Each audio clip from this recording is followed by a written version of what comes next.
जय हिंद मित्रांनो, मी डॉक्टर अविनाश शिंदे आणि तुम्ही बघत आहात माझा चॅनल स्ट्रेट ड्राईव्ह. स्ट्रेट ड्राईव्हच्या या सर्व परिवारामध्ये आपलं परत एकदा सहर्ष स्वागत. आणि माझी तुम्हाला एक विनंती अशी राहील की तुम्ही माझं जे चॅनल आहे तर ते सबस्क्राईब करा आणि माझे व्हिडिओ जे आहेत तर ते जास्तीत जास्त शेअर करा, जे देशहिताच्या दृष्टिकोनातून अत्यंत चांगले असतात. मित्रांनो, क्रिकेटमध्ये तुम्ही बहुतांशी वेळा एक दृश्य बघितलं असेल की एखादा जो बॅट्समन असतो, अगदी सचिन तेंडुलकर किंवा विराट कोहलीसारखा बॅट्समन जो असतो, तर त्यानं अत्यंत फॉर्ममध्ये येऊन 100 धावा केलेल्या असतात. 150 धावांकडे त्याची आगेकूच चालू असते. 150 धावा देखील तो हा म्हणता म्हणता पार पडतो. आणि एक वेळ अशी येते की तो 200 धावांकडे आगेकूच करतोय असं दिसत असतं सगळ्या जणांना, आणि सगळ्या जणांचा असा अंदाज असतो की हा जो प्रतियश फलंदाज आहे तर तो आपलं द्विशतक पूर्ण करणार. परंतु तो एका फालतू शॉटवरती आउट होतो. जो बॉल त्याला आउट करणारा नसतो तर त्या बॉलवरती अगदी फुलटॉस बॉलवरती विकेट फेकल्यासारखं म्हणा नका, परंतु तो आउट होऊन जातो. तर मित्रांनो, मी क्रिकेटच्या भाषेमध्ये बोलतोय कारण आपल्या चॅनलचं नावच आहे स्ट्रेट ड्राईव्ह. परंतु क्रिकेटविषयी हे चॅनल नाही आहे. हे चॅनल जे आहे तर ते पॉलिटिकल ऍक्टिव्हिटीजना वाहिलेलं चॅनल आहे. तर सध्याच्या काळामध्ये बीजेपी सरकारच्या बद्दल आपण असंच म्हणता येईल की बीजेपीच्या सरकारची अवस्था देखील अशी झाली होती की 2014 पासून ते कुठलेही महत्वाची अशी निवडणूक हारलेले नाही आहेत, एकसारखे जिंकत आलेले आहेत. आणि बीजेपीच्या नेतृत्वाला एकसारखी जिंकण्याची सवय लागलेली होती. त्यांनी 100 पार केले, 150 रन्स देखील त्यांनी पार केल्या आणि त्यांची द्विशतकाकडे आगेकूच चालू होती. परंतु बीजेपीला हरवू शकेल असा एकही पक्ष या देश पातळीवरती उपलब्ध होऊ शकत नव्हता. परंतु बीजेपीला हरवणारी खेदानं असं म्हणावं लागेल की बीजेपीच आहे. आणि त्याचं प्रत्यंतर आपल्याला आले नव्या युजीसीच्या विधेयकाच्या स्वरूपात. युजीसी म्हणजे एक युनिव्हर्सल ग्रँड कमिशन असा त्याचा एक लॉंग फॉर्म आहे. तर काही बीजेपीच्या विरोधात असलेल्या लोकांनी बीजेपी की उलटी गिनती चालू युजीसी असा त्याचा एक लॉंग फॉर्मचा शोध लावलेला आहे. तर तो जो लॉंग फॉर्मचा शोध लावलेला आहे तर तो योग्य आहे की अयोग्य आहे हे मी तुमच्यावरती सोडतो. कमेंट सेक्शनमध्ये आपल्या भावना जरूर व्यक्त करा. बीजेपीनं हे जे नवीन विधेयक काढले तर ते सवर्ण समाजावरती अन्याय करणारं विधेयक आहे असं त्यांच्या विरोधकाचं म्हणणं आहे. तर बीजेपी वाल्यांचं असं म्हणणं आहे की हे जे विधेयक आहे तर ते सामाजिक समरसतेचं विधेयक आहे वगैरे वगैरे, आणि सर्वोच्च न्यायालयाच्या आदेशाप्रमाणे आम्हाला काम करायला लागतंय आणि त्याच्यामुळे हे विधेयक आम्ही आणलेलं आहे. तर त्या विधेयकाच्या खोलामध्ये मी जायचा प्रयत्न केला तर जे विधेयक सांप्रदायिक हिंसा विरोधी विधेयक जे काँग्रेस सरकार घेऊन येणार होते 2014 साली, आणि ज्या विधेयकाच्या विरोधात मोदी सरकारनं अत्यंत आक्रमकरित्या प्रचार केला होता आणि ते सत्तेवरती आले होते, तर ते विधेयक जे होतं ते मुसलमानांच्या बाजूचं होतं. फरक एवढाच आहे की हे विधेयक मुस्लिमांच्या बाजूचं नाही आहे. हे विधेयक जे आहे तर ते एससी आणि एसटी आणि ओबीसीला देखील याच्यामध्ये ओढण्यात आलेलं आहे. तर त्यांच्या बाजूचं हे विधेयक आहे.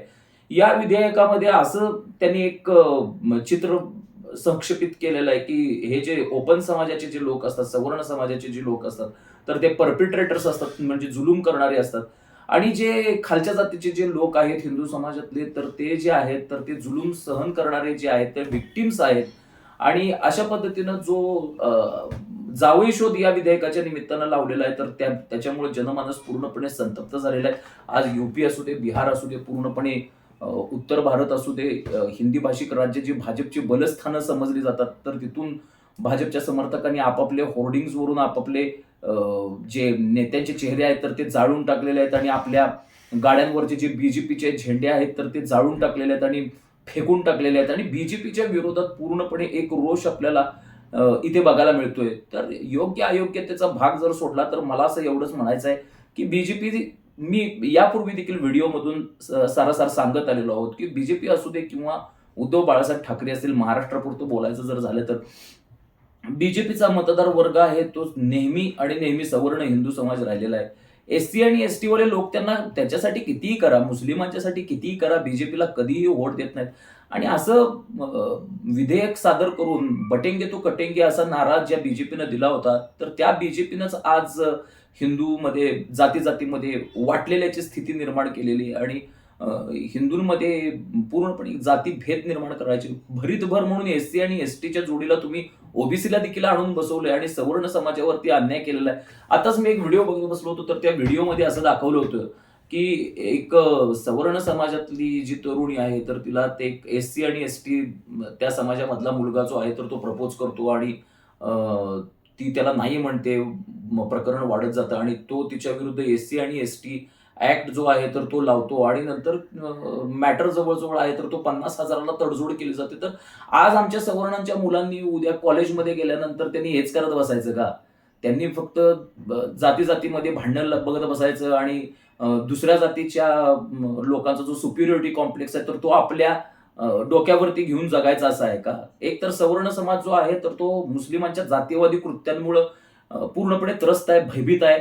मुस्लिमांचे सर्वाधिक हल्ले जे होतात तर ते सवर्ण समाजावरती होतात आणि दुसरीकडून या अॅट्रॉसिटी ऍक्ट आणि एससी आणि एसटी ऍक्ट हे कमी होते की काय म्हणून बीजेपी सरकारनं, दस्तूर खुद्द बीजेपी सरकारनं मी म्हणेन की यांनी हा जो ऍक्ट आणलेला आहे युजीसी ऍक्ट तर तो पूर्णपणे अन्यायकारक असा ऍक्ट आहे आणि त्याच्यामुळे उलटी गिनती चालू झालेली आहे मित्रांनो बीजेपीची. मला कमेंट सेक्शन मधून तुमच्या भावना व्यक्त करा.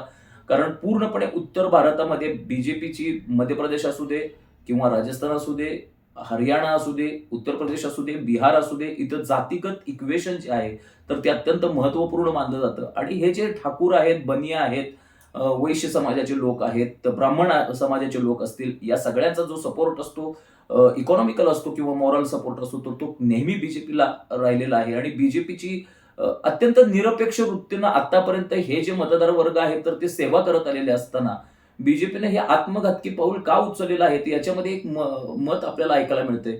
नुकत्याच आता निवडणुका सर्व झालेल्या आहेत, पार पडलेल्या आहेत, परंतु आता 2029ची सेमीफायनल म्हणता येईल अशा निवडणुकात योगी आदित्यनाथ यांच्या नेतृत्वाखाली बीजेपी लढतंय आणि योगी आदित्यनाथ यांना कुठल्याही परिस्थितीमध्ये पंतप्रधान पदाचा उमेदवार म्हणून बीजेपीला वरती येऊ द्यायचं नाहीये आणि बीजेपीच्या अंतर्गत जो काही कलह आहे, अमित शहा असतील किंवा बाकीची जी योगींच्या विरोधात माणसं जी असतील तर ती योगींच्या विरोधात कार्यरत झालेली आहेत आणि त्याच्यामुळं एक हत्यार म्हणून त्यांनी या विधेयकाला जन्म दिलेला आहे. या विधेयकाला जन्म दिला की सवर्ण समाज बीजेपीवरती नाराज होईल आणि योगी आदित्यनाथ यांचा जो सवर्ण समाज आहे तर तो समाजवादी पार्टी जी आहे अखिलेश यादवची तर त्याच्याकडे आकृष्ट होईल आणि पर्यायाने समाजवादी पार्टीच्या सीट्स वाढतील आणि बीजेपीच्या सीट्स कमी होतील आणि योगी आदित्यनाथ यांचं जे नाव आहे तर ते मागं पडेल. अशी काही विकृत रणनीती बीजेपीनं जर आखली असेल तर त्याच्याविषयी देखील मला कमेंट सेक्शन मधून तुमच्या भावना व्यक्त करा. बीजेपीनं खरोखर जर अशी विकृत रणनीती आखली असेल तर कुऱ्हाडीचा दांडा गोतास काळ हा जो म्हणीचा प्रत्यंतर आहे तर तो बीजेपीला येईल आणि 2029ला त्यांचं असं स्वप्न असेल की योगीनं पहिल्यांदा हटवूया, नंतर हा युजीसी कायदा हटवूया आणि 2029च्या निवडणुकीला आपण सामोरं जाऊया. परंतु तुटलेला एकदा सवर्ण समाज परत जोडणं अत्यंत बीजेपीसाठी कठीण आहे. एका ब्राह्मणानं तर आता मी व्हिडिओ बघत बसलो होतो, त्यांनी शापच दिलेला आहे की इथून पुढे 200 वर्ष का होईना बीजेपी सरकार कधीही सत्तारूढ होऊ शकणार नाही. हे मी माझ्या जाणव्यावरती हात ठेवून सांगतो, असं तो ठणकावून सांगायला लागला. एक विश्वासघाताची भावना एक पूर्णपणे सवर्ण समाजामध्ये प्रसारित झालेली आहे. त्यामुळे लवकरात लवकर या भावनांची दखल बीजेपी सरकारनं घ्यावी, अन्यथा 2029 मध्ये त्याचा विनाशाळ टळ आहे आणि 2026 पासून त्यांचा युजीसी चालू झालेला आहे म्हणजे उलटी गिनती चालू. जय हिंद, जय महाराष्ट्र, वंदे मातरम.